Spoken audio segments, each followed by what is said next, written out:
मुच्यते। पूर्णस्य पूर्णमादाय पूर्णमेवावशिष्यते।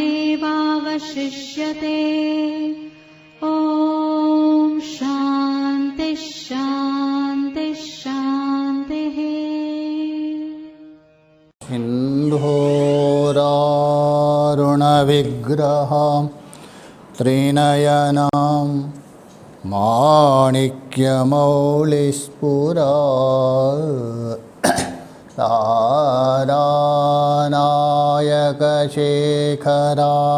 स्मितमुखी मापीनवक्षोरुहं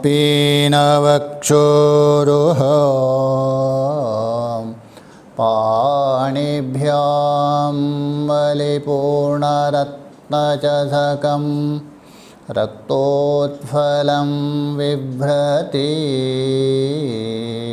सौम्यां रत्नघटस्थरक्तचरणा ध्यायेत्परामम्बिकाम्। गुरुर्ब्रह्मा गुरुर्विष्णु गुरुर्देवो महेश्वरः। गुरुः साक्षात् परं ब्रह्म तस्मै श्रीगुरवे नमः। तस्मै श्रीगुरवे नमः। ॐ शान्ति शान्ति शान्तिः। भगवान के असीम कृपा से मानव जीवन सफल करने के लिए हम लोग श्रीमद् भगवद गीता के 17वें अध्याय को लेकर विचार कर रहे हैं। सबसे पहले मैं पुरुषद्वयः प्रेमपुरी जी महाराज और अखंडानंद जी महाराज जी के चरण में भी प्रणाम करते हुए तो विचार प्रस्तुत करना चाहता हूँ। यहाँ तक विचार हुआ था, हे अर्जुन, ये जो आहार है जब तक हमारे शरीर में प्राण रहेगा, जीवित रहेंगे, तब तक आहार अवश्य ग्रहण करेंगे। जो आहार भी सभी का 3 प्रकार का होता है और यज्ञ है, तप है, दान है, ये भी 3 प्रकार का है। ये सब मैं बता रहा हूँ। तो यहाँ भगवान बता रहे जो आहार है ये प्राण का धर्म है। जब तक शरीर में प्राण है, जब तक जीवित है, जब तक हमारा श्वास चल रहा है, तब तक हम आहार ग्रहण करते रहते। इसलिए आहार है भूख और प्यास, ये प्राण का धर्म है। आत्मा में कोई धर्म नहीं है, धर्मातीत है वो, किंतु 6 धर्म उसमें आरोप किया है। तो 6 धर्म आरोपित होने के कारण वो जीव बन गया, संसारी बन गया, सुखी दुखी हो गया, जन्म मृत्यु का चक्कर में आ गया। क्योंकि 6 धर्म है उसमें क्षुधा पिपासा प्राणस्य, ये भूख और प्यास अर्थात आहार, ये प्राण का धर्म है। मनसा शोक मोह को, और मन का है शोक और मोह मन का धर्म है। ये तो आप युक्ति के द्वारा सिद्ध कर सकते हैं। जब तक आप जगे हैं, स्वप्नावस्था में है, तब तक शोक मोह होता है। सुषुप्ति में किसी को होता है शोक मोह? कभी नहीं होता है, संभव ही नहीं। और जन्म मृत्यु शरीरस्य, जन्म और मृत्यु ये शरीर के धर्म है। षड ओर में रहितो शिवः, भगवान शिव है जो आत्मा स्वरूप है, 6 ऊर्मियों से रहित है। इसका मतलब है जो आहार है प्राण का धर्म है, तो उसको भी मैं बता रहा हूँ 3 प्रकार से प्रतिज्ञा किया भगवान ने। तो प्रतिज्ञा करने के बाद जो 3 प्रकार में सबसे पहले जो है सात्विक है, उसको बताने जा रहे। आयु सत्व बलारोग्य सुख प्रीति विवर्धनः रस्या स्निग्धा स्थिरारद्या आहारा सात्विका प्रियः। ये जो आहार है सात्विक प्रियः, सात्विक पुरुष को प्रिय लगता है, इष्ट लगता है, अच्छा लगता है। कैसा? आयु,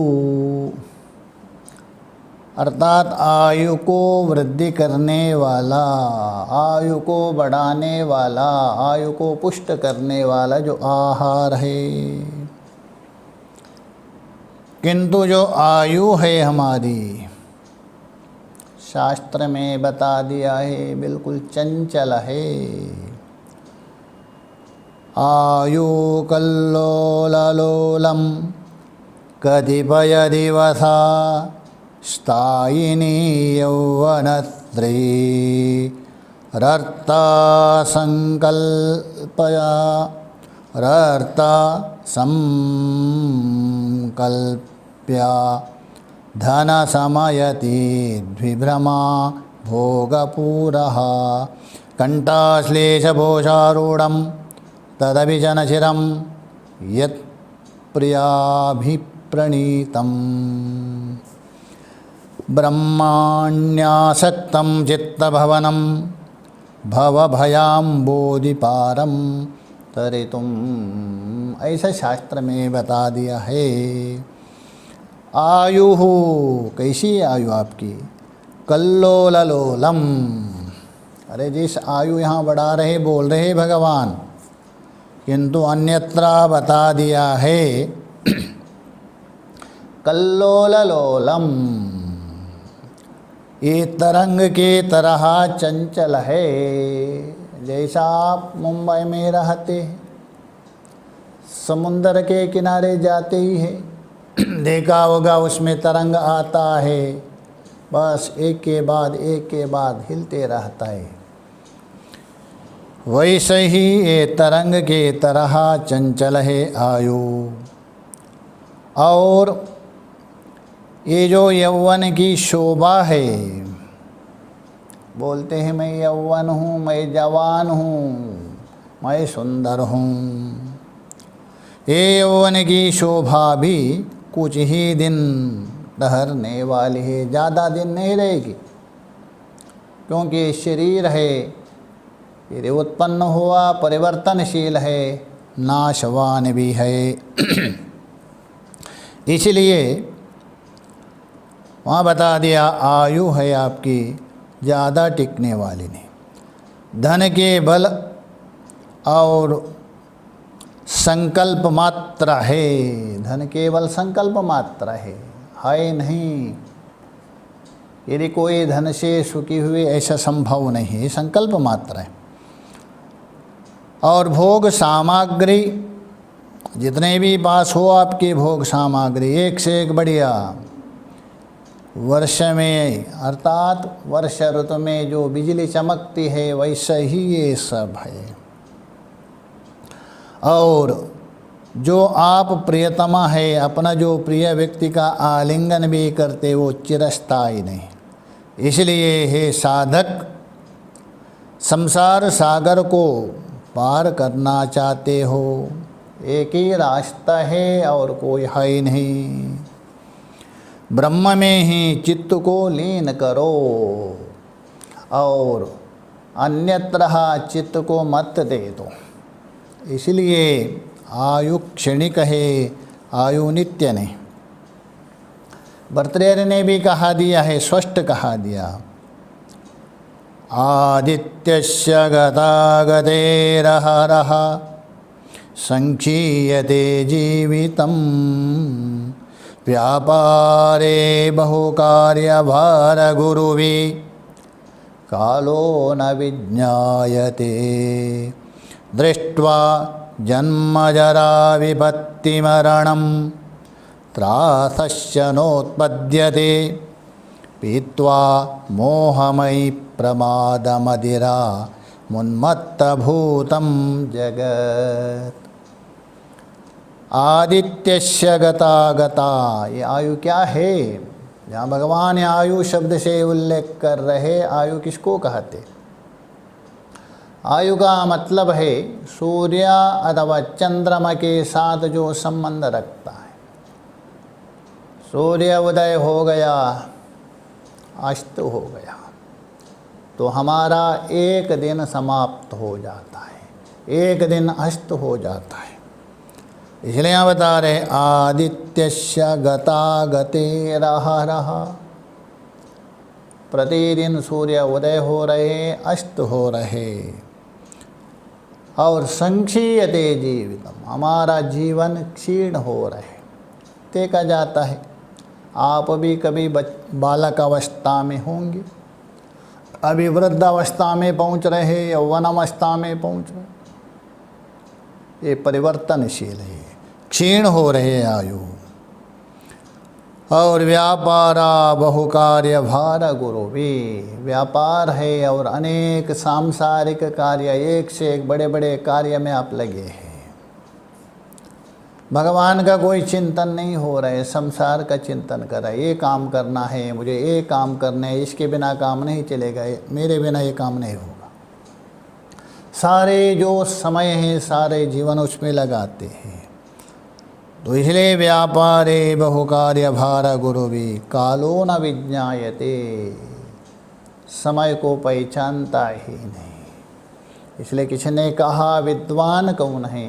जो समय को जानता है, समय को सदुपयोग करता है, समय के अनुसार चलता है, वही विद्वान है। इसलिए काल को नहीं जान रहे।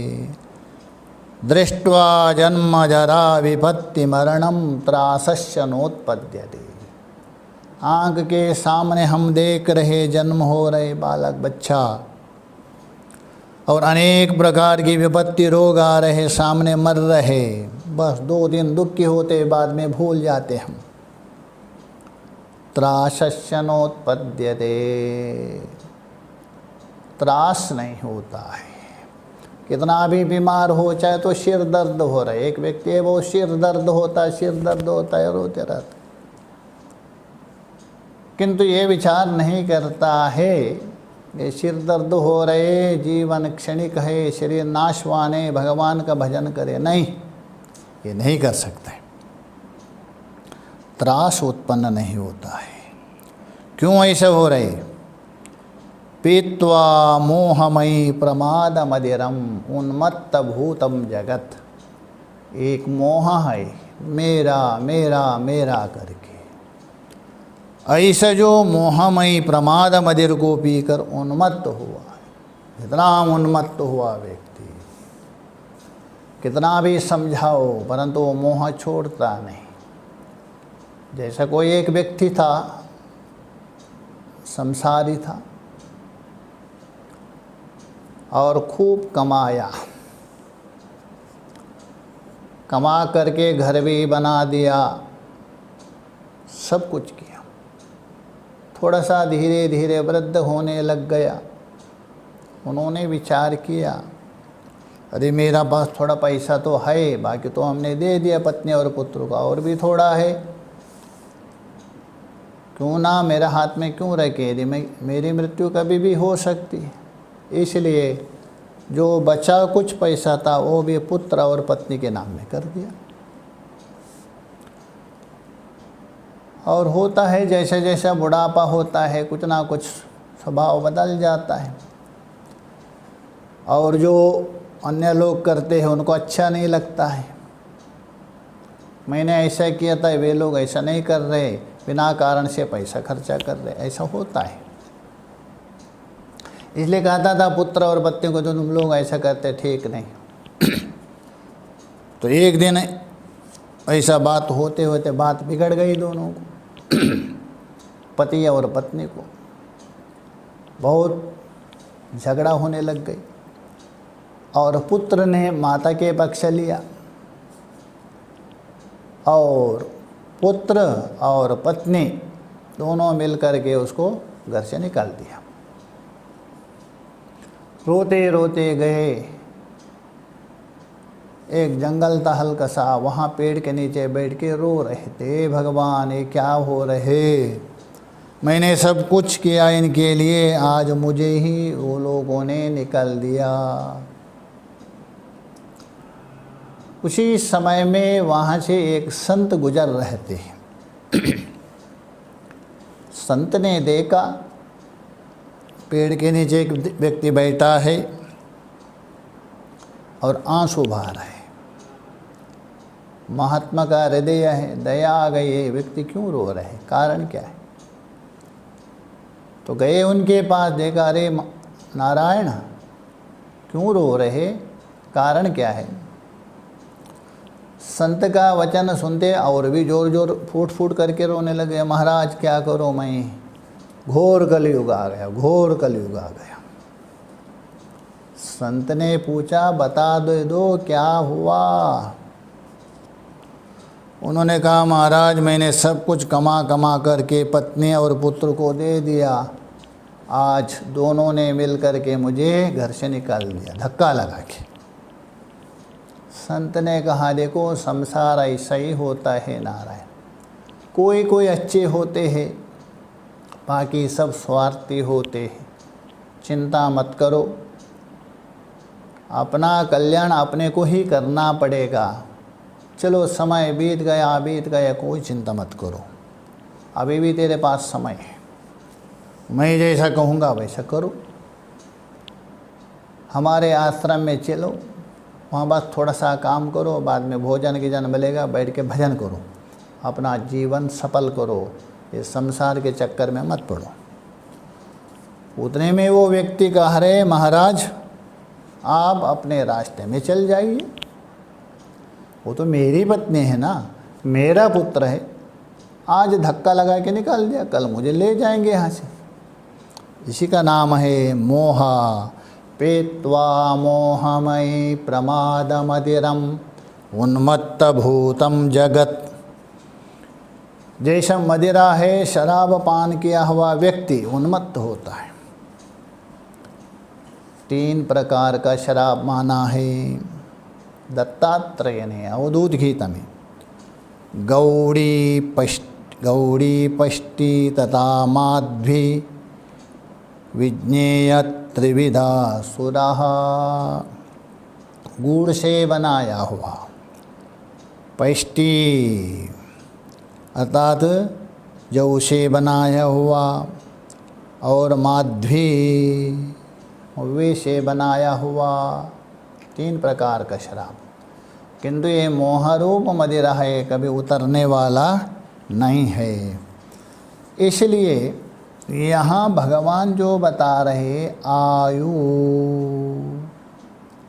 तो आयु अर्थात आपका जीवन वो बढ़ाने वाला है। और कैसे सत्व, सत्व का मतलब है यहाँ बुद्धि लेना, क्योंकि हमारी बुद्धि है सत्वगुण से बनी है, इसलिए उसको सत्व शब्द से बोल रहे भगवान। वो भी बढ़ जाता है किससे, सात्विक भोजन से। बुद्धि तो आवश्यक होनी ही चाहिए है, बिना बुद्धि से काम नहीं चलेगा। जो बुद्धिमान व्यक्ति ही संसार में सफल हो सकता है। बुद्धि जिसके पास नहीं है वो कभी सफल नहीं हो सकता। इसलिए बुद्धि बढ़ाने की चेष्टा तो करना चाहिए, किंतु वो बुद्धि किसके लिए बढ़ाना है ये भी विचार होना चाहिए। तो इसलिए बुद्धि ही सबसे श्रेष्ठ माना जाता है। इसलिए कहा बुद्धिर्यस्या बलम तस्या निर्बुद्धेष्टो कुतो बलम वने सिंहो मदोन्मत्ता शशकेना निपातितः। बुद्धिर्यस्य बलम, जिसका पास बुद्धि बल है वही सफल हो सकता है। निर्बुद्धि है कुतो बलम, जिसके पास बुद्धि नहीं है उसके पास कोई बल नहीं है। जैसे वहाँ दृष्टांत दिया वने सिंहो मदोन्मत्तः, उन्मत्त जो सिंह है उसको भी एक खरगोश भी जाके कुएं में गिरा देता है। बुद्धि तो होनी ही चाहिए। बुद्धिमान व्यक्ति है कितना भी बलवान व्यक्ति को परास्त कर सकता है। जैसा एक बार अकबर के समय में तो विदेश से कोई एक पहलवान आया था, बहुत बड़ा, अरब के तरफ से, और यहाँ आके कहा मैं कुश्ती खेलना चाहता हूँ, कोई आपके यहाँ कोई ऐसे पहलवान है? और उसको देखकर जितने भी पहलवान हैं घबरा गए। था एकदम मस्टंड, कोई भी तैयार नहीं हुआ। हारना तो अलग बात है और कोई सामने नहीं आना और भी अलग बात है, अपमान है एक प्रकार से। अकबर ने सोचा क्या करे, कोई भी तैयार नहीं हो रहे, ये तो अपमान हो जाएगा। बीरबल से कहा बीरबल क्या करे, हमारे यहाँ कोई भी पहलवान तैयारी नहीं हो रही, इनको देखकर डर गए सब। तो बीरबल ने कहा कोई चिंता नहीं, कोई पहलवान यदि नहीं लड़ रहे मैं लड़ूंगा। अकबर ने कहा इतने बड़े बड़े पहलवान तैयार नहीं हो रहे, तुम तो इतने पतले हो हवा से उड़ जाएंगे, तुम कैसे लड़ेंगे? बीरबल ने कहा बादशाह जी ये मेरा काम है, मैं जैसा कहूँगा आप वैसा कर दीजिए, बस इतना ही। तो अकबर जी ने कहा बिल्कुल ठीक है। जो पहलवान रुका है उसके सामने एक शीशा का महल बना दीजिए। बना दिया वैसा ही, और वो शीशा ऐसा नहीं उसमें आपको 4-5 गुना बढ़ा करके दिखाता है एकदम। तो पहलवान के सामने बना दिया, उसमें सुबह सुबह जाके एक कुश्ती करता था, एकदम कसरत करता था बीरबल।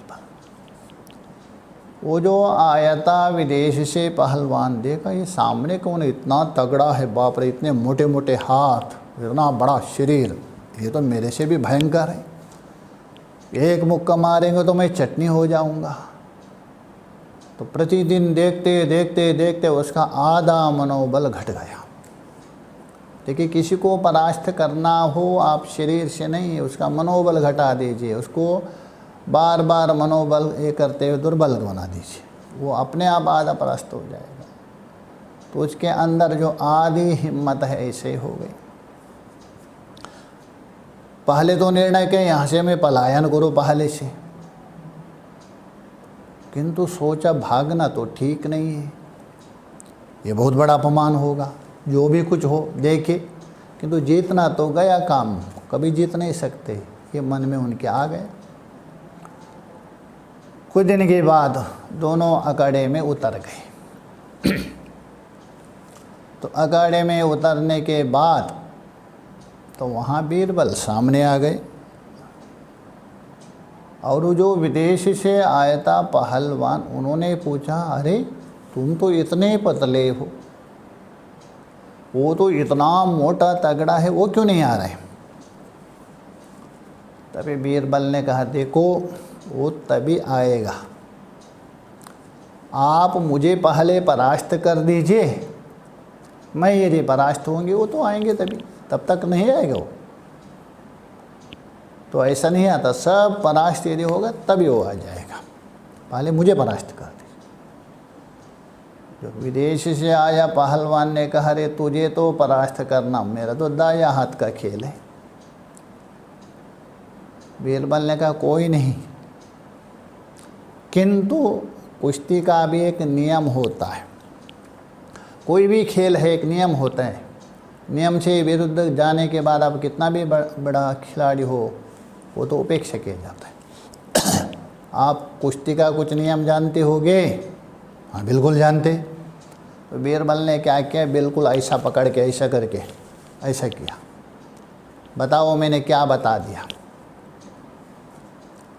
वो जो विदेश से आया था वो पहलवान नहीं समझ गया, इस प्रकार बोल दिया और ऐसा ऐसा किया। बताओ, क्योंकि नियम होता वहाँ भी 2-3 मिनट के अंदर बताना पड़ता है, नहीं तो बस ये होगा। तो बताए नहीं। इतने से वो जो जितने भी लोग खड़े थे वो चिल्लाने लग गए, जीत गए बीरबल, जीत गए बीरबल करके। वो अपमान हो गए। बाद में अकबर ने पूछा, बीरबल आपने क्या किया? वो बिल्कुल एकदम चुपचाप होगा, उनको ऐसा तो आपने क्या किया? उन्होंने कहा, बादशाह जी मैं कुछ नहीं किया। वो ऐसा मतलब ये तात्पर्य है तुम इतने तगड़े मोटे हो, मुझे जैसा रगड़ के पकड़े तो मैं चटनी बन जाऊंगा, और चटनी बनकर आप ऐसा फेंक देंगे। यही उनको बताया था। किंतु उसके मन में पहले ही बैठा था, वो सामने वाले को देख देख करके उसका मनोबल घट गया था, इसलिए वो घबरा गया और भाग गया। तो कहने का मतलब है जिसकी बुद्धि है वो सफल हो सकता है। इसलिए भगवान यहाँ बता रहे सत्व। सत्व का मतलब बुद्धि। देखिए बुद्धि भी 3 प्रकार की होती है, ऐसा नहीं। सात्विक बुद्धि, राजसिक बुद्धि, तामसिक बुद्धि। सात्विक का मतलब जो अलग अलग उपाधि में, जो आप अलग अलग उपाधि में देख रहे, उसमें एक ही अविनाशी परमात्मा का ही निश्चय करना। परमात्मा एक है, 2 नहीं। इस प्रकार निश्चय करना है, ये सात्विक बुद्धि है। जैसा अलग अलग आपके जो ट्यूबलाइट जल रहे, बल्ब जल रहे अलग अलग, बिजली तो एक है। इस प्रकार जो निश्चय करती है वो बुद्धि है, सात्विक है। अथवा प्रवृत्ति क्या है, निवृत्ति क्या है, किस कार्य में प्रवृत्ति होना चाहिए और किस कार्य में निवृत्ति होना चाहिए, करने योग्य कार्य क्या है, नहीं करने योग्य कार्य क्या है। तो इसलिए प्रवृत्ति और निवृत्ति, कर्तव्य और अकर्तव्य, भय और अभय, कहाँ भय होना चाहिए और कहाँ भय नहीं होना चाहिए, इस प्रकार। और बंधन क्या है, मोक्ष क्या है। बंधन किसको कहते हैं, मुक्ति किसको कहते हैं, और बंधन का कारण क्या है, मुक्ति का कारण क्या है, इस प्रकार ठीक ठीक से जो निश्चय करता है, विचार करता है, इसी का नाम है सात्विक बुद्धि। इस सात्विक बुद्धि के बिना आप जो गुणातीत परमात्मा है उसको आप नहीं जान सकते हैं। ये सात्विक बुद्धि हो। दूसरे एक होती है राजसिक। राजसिक का मतलब है अलग अलग रूप से, भिन्न भिन्न रूप से ईश्वर सब अलग है। विष्णु अलग है, ब्रह्मा अलग है, शिव अलग है, गणपति अलग है, दुर्गा अलग है। ये अलग अलग अलग अलग रूप से विचार कर। अथवा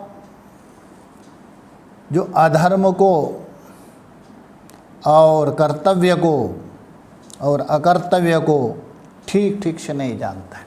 धर्म क्या है, अधर्म क्या है, कर्तव्य क्या है, लक्ष्य क्या है, प्राप्तव्य क्या है, ठीक से निर्णय नहीं करता है। ऐसी बुद्धि को राजसिक बुद्धि कहते हैं। तीसरे एक बुद्धि होते तामसिक बुद्धि। तामसिक बुद्धि का मतलब ये है, जैसा मान लीजिए किसी एक ही वस्तु में आप टिकाते, निश्चय करते, बस ये ही मेरा भगवान है और कोई भगवान नहीं, और उसको लेके झगड़ा भी करते। ऐसे भी है जो भगवान विष्णु को मानने वाले शिव को मानते नहीं, शिव को मानने वाले विष्णु को नहीं मानते, झगड़ा करते हैं। तो एक में ही जो निश्चय करते हैं ये तामसिक बुद्धि है। अथवा जैसा मान लीजिए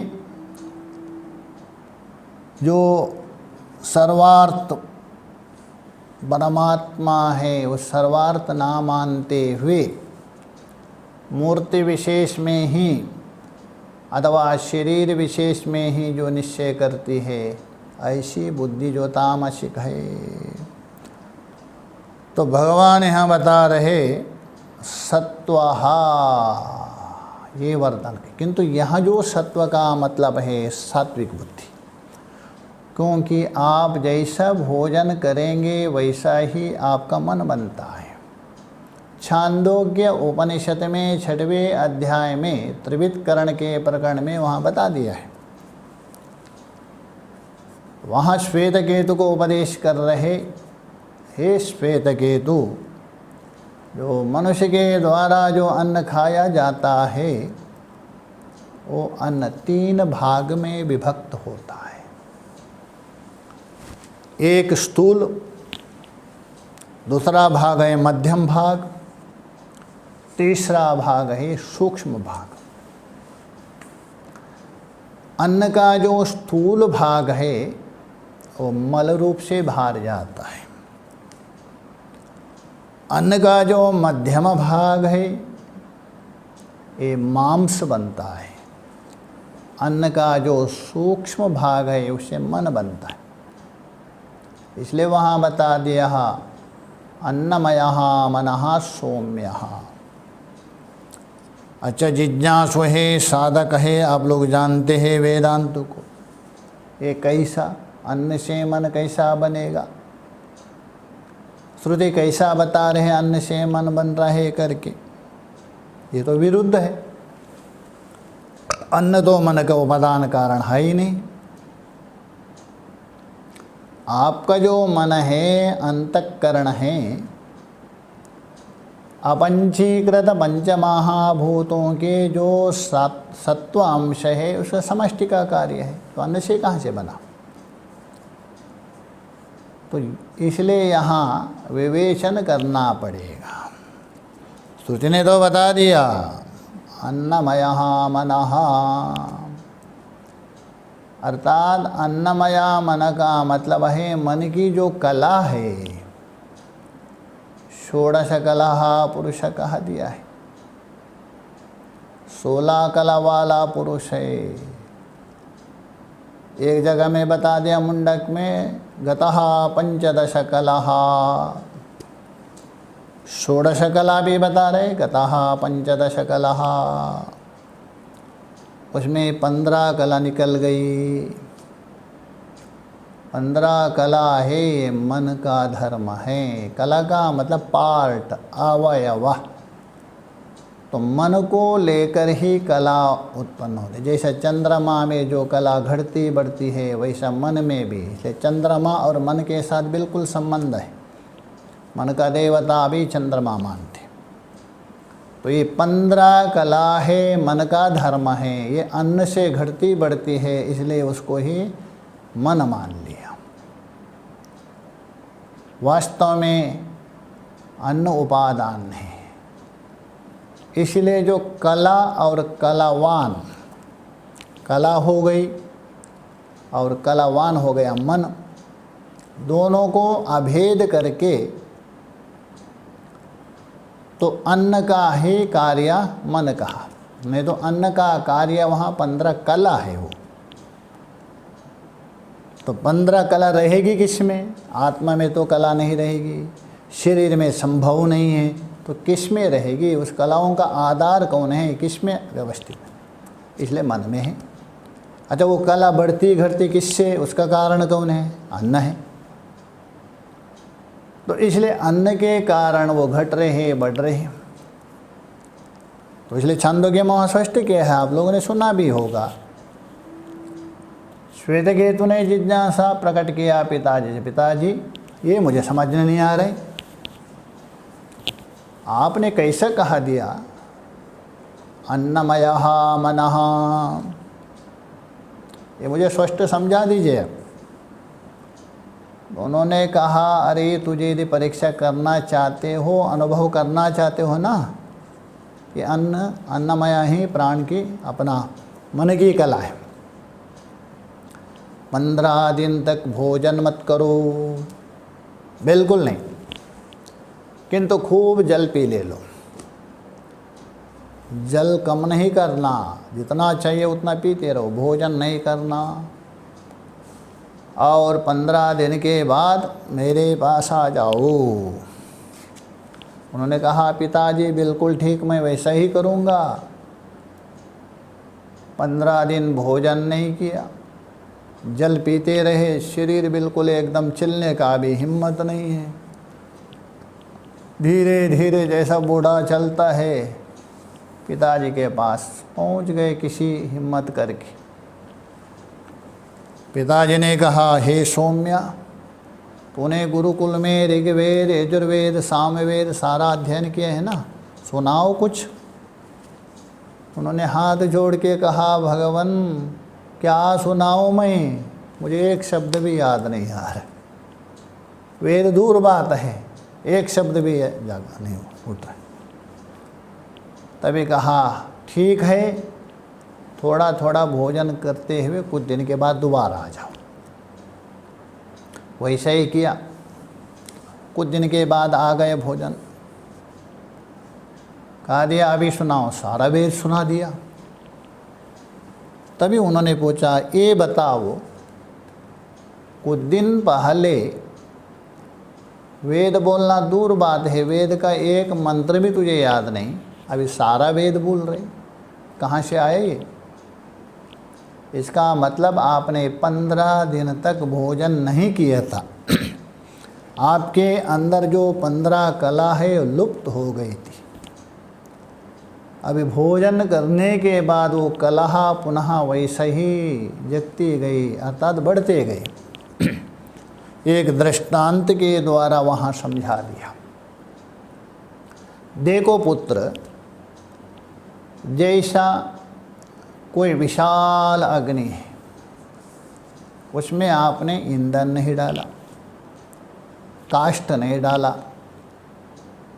तो अग्नि धीरे धीरे धीरे धीरे कम होते होते अंततः एक छोटा सा अंगारा जैसा बच जाती।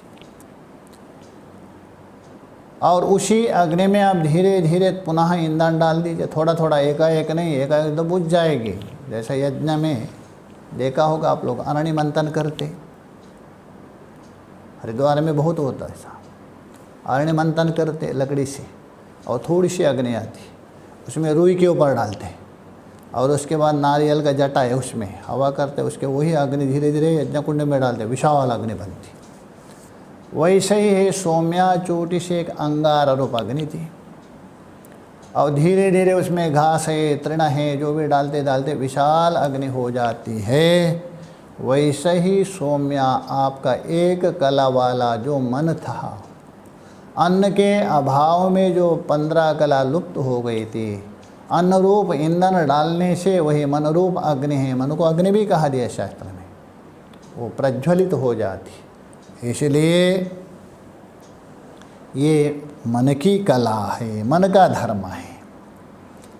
तो इसलिए यहाँ जो शास्त्र ने बताया अन्नमयः मनः, अर्थात जैसा अन्न खाएंगे आपके अंदर वैसा ही कला बनेगी। तो इसलिए वहाँ सूक्ष्म भाग है, आपका मन बनता है। यदि सात्विक भोजन करे, पवित्र भोजन करे, भोजन में पवित्रता क्या है? सात्विक तो आप जानते हैं, अमेद्य पदार्थ, दूषित पदार्थ ये नहीं खाना चाहिए। पवित्र इसलिए है, भोजन बनाने के बाद किसी किसी का अभ्यास होता है, बहुत देखा है, भोजन बनाते हैं बीच में चेक करके देखते हैं, बिल्कुल गलत। क्योंकि वही भोजन आप अपना आराध्य को भोग लगाते हो। आप शबरी तो नहीं है झूठा खिलाने के लिए। भगवान को खिलाने से पहले आप चक्के देख लिया कि झूठा नहीं हुआ क्या? ऐसा नहीं, कभी नहीं। तो उसको झूठा नहीं करना। एक और भोजन बनाते हैं बिल्कुल स्नान करके पवित्र होगा। क्योंकि आपके मन में ये होना चाहिए भोजन मेरे खाने के लिए नहीं। गीता में पीछे बताएं स्पष्ट, जो अपने के लिए जो पचाता है वो पाप को पचाता है, अशुद्ध है। इसलिए भगवान के लिए अथवा अपना सद्गुरुदेव के लिए बना रहा हूँ, इस भाव से बनावे, पवित्र स्नान कर। और दूसरा बात, आजकल एक बहुत एक ये हो गया, आदत हो गई, इधर भोजन बना रहे हैं उधर टीवी चलाते रहेंगे, नाच रहे हैं, उसको देख रहे हैं। अरे आपका जो संस्कार है धीरे धीरे उस अन्न में नहीं जा रहे क्या? वो यहाँ नाप खाए तो आपका अन्न मन कैसे शुद्ध होगा? नहीं होगा। इसलिए आप संभवतः भोजन बनाते समय मौन होकर ध्यान भी कर दीजिए, भगवान का चिंतन भी कर, दोनों अच्छा होगा। भोजन भी पवित्र हो रहे, आपका मन भी शांत हो जाएगा। तो और बना भी दिया, यहाँ तक आप पहुँच गए। उसके बाद वो भोजन अपना आराध्य को भोग लगावे।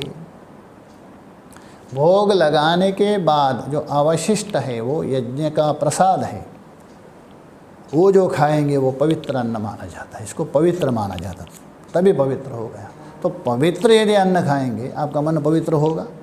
तो पवित्र यदि मन होगा उस पवित्राणाम पवित्रम यो मंगलानाम च मंगलम, भगवान जो पवित्रों का भी पवित्र, अर्थात पवित्र के द्वारा ही आप उसको प्राप्त कर सकते हैं, अपवित्र मन से नहीं। मैत्रेय उपनिषद में बता दिया है, द्विविधम प्रोक्तम मनहा, दो प्रकार के मन हैं, शुद्धम अशुद्धम चा। एक शुद्ध मन है, एक अशुद्ध मन है। शुद्ध मन कौन है? राग द्वेष विवर्जितः, राग द्वेष आदि जो षड रिपु है उसे रहित मन है, शुद्ध मन है। और राग द्वेष आदि से संकुलित है वो मन है दूषित मन है।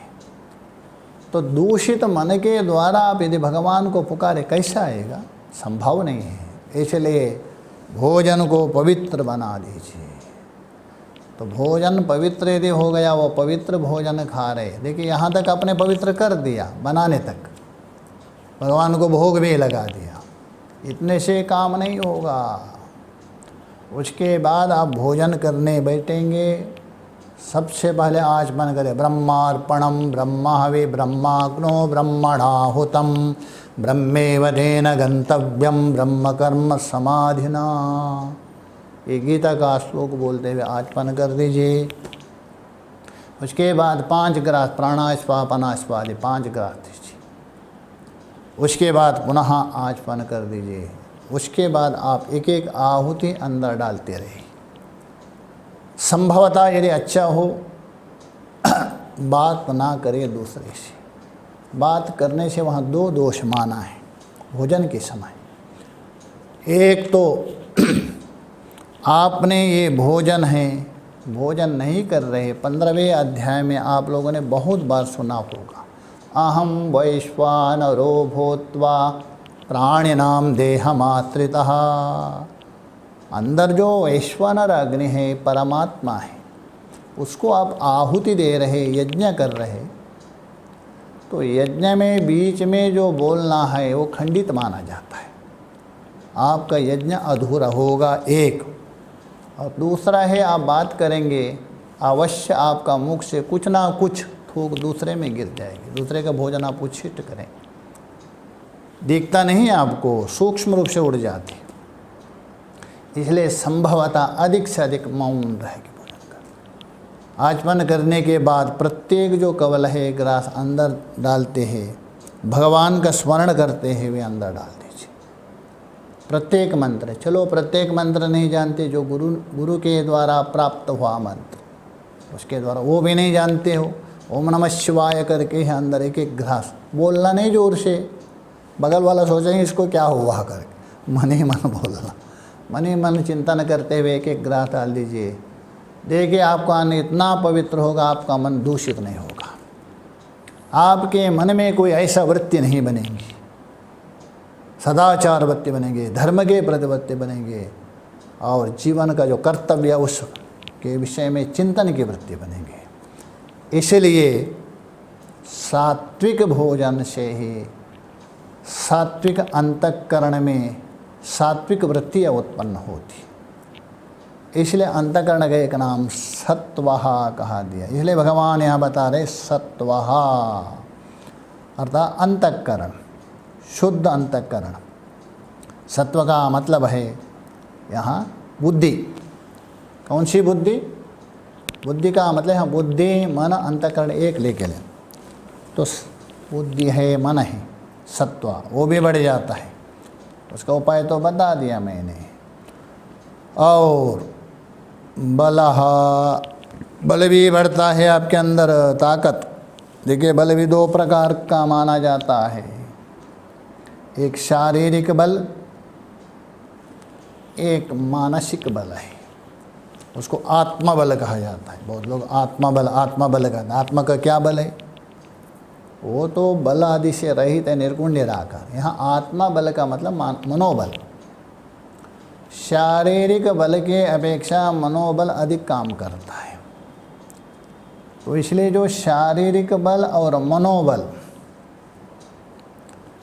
ये भी बढ़ जाता है सात्विक भोजन से। इसलिए बढ़ जाता है सात्विक भोजन करने से आपका शरीर निरोग हो जाएगा। तो निरोग होने से आपकी शक्ति है व्यर्थ नहीं हो सकती है। तो शरीर स्वस्थ रहे तो बल तो बढ़ना ही है।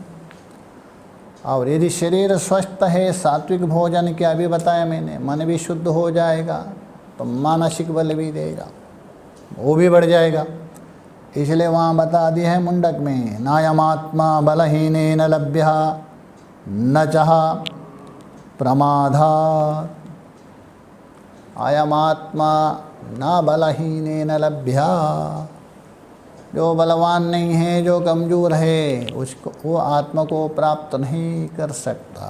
काशी में एक बार हुआ था, एक अच्छे संत थे पंजाब में, पतले पतले बहुत विद्वान थे पतले पतले, और दूसरे एक महात्मा मोटे थे, देखने के लिए एक तगड़े मोटे थे, उनसे अध्ययन करते। यही मंत्र आ गया, नायम आत्मा बलहीनेन लभ्यः। तो उन्होंने कहा, गुरुजी आपको तो ये आत्मा प्राप्त नहीं होगा, आप तो इतने पतले हैं, आपको कैसा प्राप्त होगा? मैं ही देखो तगड़ा मोटा हूँ। तो उन्होंने कहा उसका अर्थ ये नहीं है, वो बल अलग है। किंतु कभी कभी व्यक्ति है ना मानने के लिए तैयार नहीं होते। एक दिन आए थे ऐसे घूमते घूमते मेरे पास पूछा, समझे इसका क्या अर्थ? देखो इसका अर्थ ये है, शारीरिक बल नहीं बोल रहे शास्त्र।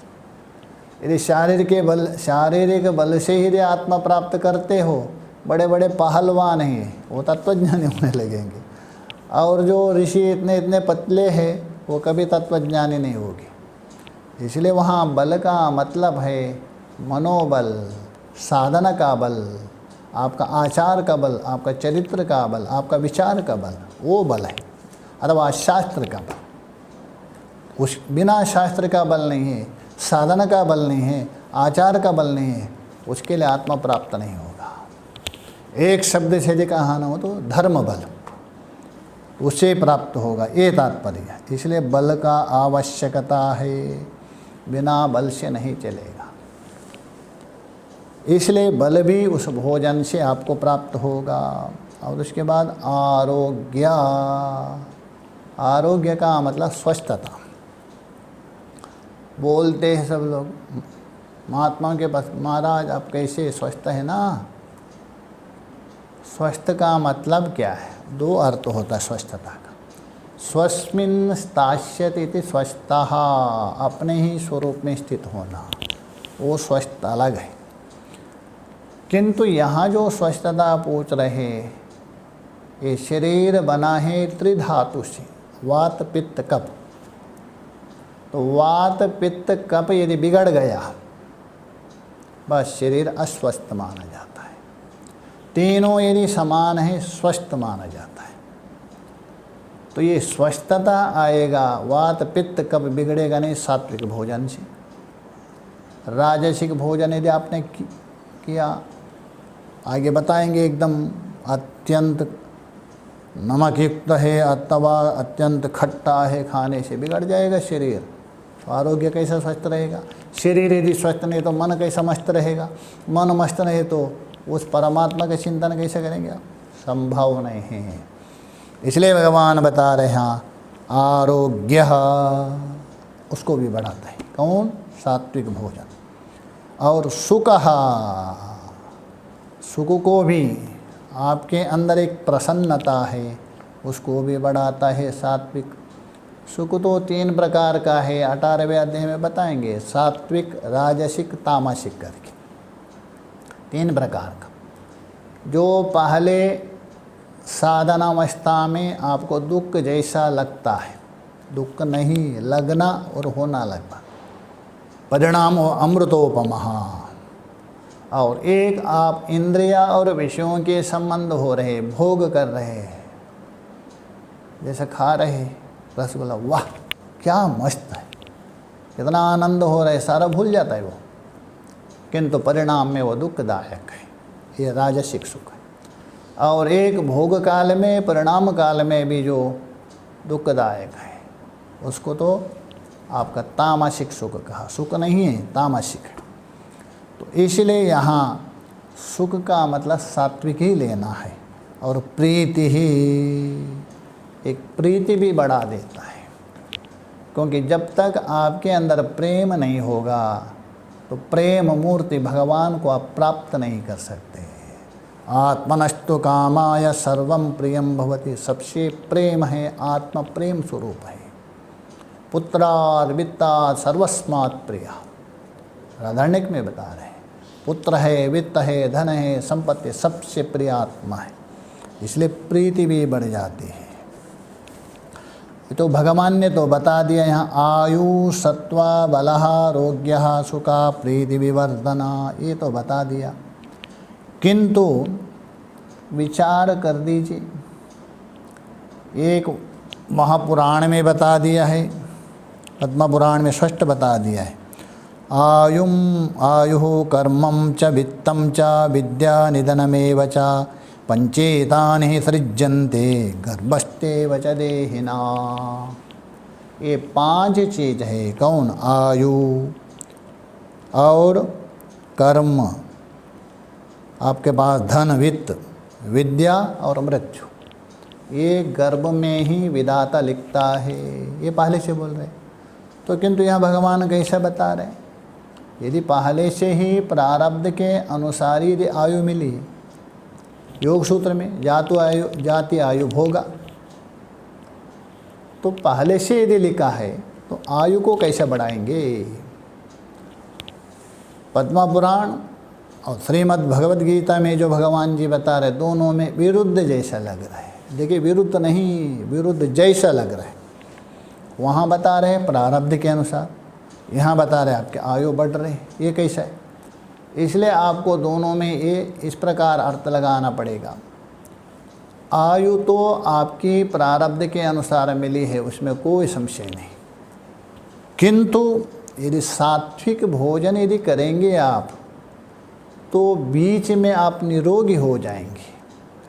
निरोगी होने से वो जो आयु है उसको सदुपयोग करेंगे, और सदुपयोग करके परमात्मा को जो लगाया जाता है वही वास्तव में आयु हो। बाकी आयु नहीं, बेकार है, किसी काम की नहीं। अब जितने आप परमात्मा में साधना में लगेंगे उतने आपकी आयु बड़ी ही माना जाता है। और केवल भोग में लगाए व्यर्थ आयु है। तो इसलिए सत्वगुण प्रदान होने से आपकी जो आयु है अधिक से अधिक परमात्मा की ओर साधना में लगती। इसलिए इसी का मतलब ये बढ़ना, और कोई आयु नहीं बढ़ती। आता हुआ प्रारब्ध के अनुसार आपको मिली है आयु। सात्विक यदि भोजन करने तो आप स्वस्थ रहेंगे। एक स्वस्थ होकर जीना, एक रोगी होकर जीना, बहुत अंतर है। बृहदारण्यक में बता दिया है। निरोग होकर, स्वस्थ होकर, भगवान का चिंतन करके, तो इसलिए वहाँ आयु बढ़ने का तात्पर्य। और कैसा है, रस्यः, रसेदार भी होना चाहिए, थोड़ा सा, ज़्यादा नहीं। भाष्यकार बोले रसोपेतः, एकदम सूखा नहीं खाना है, कुछ रस भी होना चाहिए उसमें, बिना रस से नहीं, नीरस नहीं, इसलिए रस युक्त होना चाहिए। स्निग्धः, स्निग्धा मतलब थोड़ा चिकना, थोड़ा घी आदि होना चाहिए, क्योंकि शरीर के लिए कुछ चिकनापन भी अवश्य है। और ये भी माना है क्योंकि तेजस्वीय पदार्थ के द्वारा ही आपका वाग बढ़ जाती है, तेजोमय वाग, इसके लिए भी चाहिए। स्निग्धा। स्थिरः, स्थिर बोल तो थोड़ा लंबे समय कर, खा लिया 2 घंटे में भूख लग गई, ऐसा नहीं, कम से कम 4-5 घंटे पेट में रहे, बीच में भूख ना लगे, ऐसा कुछ लंबे समय तक रहे, स्थिर भी होना। और हृदय, हृदय का मतलब खाने के बाद आपको अच्छा लगे, ऐसा आहार भोजन करने से, हृदय का मतलब आपका मन प्रसन्न हो, स्वस्थता हो, इसलिए हृदय बोल तो हृदय प्रिय होना चाहिए। ये जो आहार है किनके लिए, सात्विकस्यः, भगवान बोल रहे सात्विक प्रियः, सात्विक पुरुष को प्रिय लगता है, क्योंकि सात्विक पुरुष ही सत्वगुण प्रदान होकर उस परमात्मा को प्राप्त कर सकता है। सारा जगत है त्रिगुणात्मक है, 3 गुणों से बना है। यत्र कुत्र रजोगुण अधिक होता है, और कहाँ तमोगुण अधिक होता है, कहाँ सत्वगुण अधिक होता है। तो तीनों गुण रहते, सत्व रजो तमो गुणों का ही खेल चलते रहता है। और रजो और तमो गुण है बंधन का ही कारण है, वहाँ ही लगा है, उसमें कोई समझौता नहीं, बंधन का ही कारण है। सत्वगुण है बंधन का भी कारण है, भी का मतलब इसलिए है मुक्ति का कारण भी बनेगा, बंधन का कारण भी बनेगा। कैसा, सत्वगुण बंधन का कारण कैसा है, पीछे बता दिया है। मान लीजिए सत्वगुण के द्वारा आपके अंदर ज्ञान उत्पन्न हो गया, ज्ञान में अभिमान हो गया, अथवा सत्वगुण के द्वारा कोई आप शास्त्रीय कर्म कर दिया और फल की इच्छा हो गई, बस आपको स्वर्ग आदि में ले जाएंगे, बंधन का कारण बनता है। इसलिए सत्वगुण बंधन का कारण भी है और मुक्ति का कारण है। मुक्ति का कारण इसलिए है, आप बिना फल के इच्छा से केवल कर्तव्य मान करके यदि कर्म कर रहे हैं निष्काम रूप से, शास्त्रीय कर्म, उससे क्या होता, आपका अंतःकरण शुद्ध होगा। जैसा जैसा अंतःकरण शुद्ध होगा कर्म के द्वारा, आपका अंतःकरण में जो मल है वो निवृत्त हो जाएगा, और उसके बाद आप उपासना में प्रवृत्त होंगे, तभी जाके ज्ञान के लिए सहायक बनता है। इसलिए वो मुक्ति का कारण बनता है। अतः कि भगवान संकेत दे रहे, जितने भी हम सुन रहे हैं, विचार कर रहे हैं, सब लोग केवल सुनना और सुनाना इतना मात्रा ही नहीं। गीता एक ऐसा चीज़ है वो जीवन में उतरने के लिए, सुनने से आप कुछ क्षण के लिए आनंद मिलेगा अवश्य, ठीक है, उसको जीवन में उतारना चाहिए, और जीवन में उतार करके ये हमारा जीवन है उसको सदुपयोग करना चाहिए। जिसके लिए जीवन मिला है, इसके लिए भगवान ने यहाँ सात्विक का विभाजन करके बना। यदि किसी कारण से आप राजसिक है, होता है संग से, किसी कारण से आप तामसिक हो, और भगवान के वचन को आदर्श मान करके, उसको प्रमाण मान करके, उसको धीरे धीरे हटाते हुए सात्विक में आने का प्रयत्न करना चाहिए और जीवन को सफल करना चाहिए। यही मानव का लक्ष्य है। आगे का विचार हम लोग कल करेंगे। ओम पूर्णमदः पूर्णमिदं पूर्णात् पूर्णमुदच्यते पूर्णस्य पूर्णमादाय पूर्णमेवावशिष्यते। ओम शांति शांति शांति। शंकरं शंकराचार्यं केशवं बादरायणं सूत्रभाष्यकृतो वन्दे भगवन्तौ पुनः पुनः। ईश्वरो गुरुरात्मेति मूर्तिभेदाविभागिने व्योमवद्व्याप्तदेहाय दक्षिणामूर्तये नमः। ओम शांति शांति शांति। ओम नमः पार्वती पतये। हर हर महादेव।